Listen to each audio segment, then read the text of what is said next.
барлығыңа сәлем бүгін. Мен болып достар, бүгін біз сіздерге неге ютубтан жоғалып минутадан кетсем бе деген сияқты жағдайлар айтатын боламын.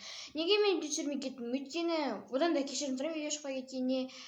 Менде өйткені көптеген проблемалар болды. Мысалға, мен монтаждайтын приложением жұмыс жасамай қалды. Одан кейін тағы да басқа проблемалар көп. Және де мен достар осы проблемалардың барлығын шеше отырып сіздерге келуді шештім.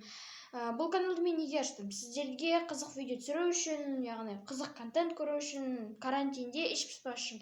Бірақ достар, бізде карантин уже бітті. Жақында сабақ та бітеді, арнада өте қызықты видеолар болады, каникулда өте керемет қызықты видеолар түсіруге болады, влогтар, челлендждер, тағы да басқа видеолар көп болады.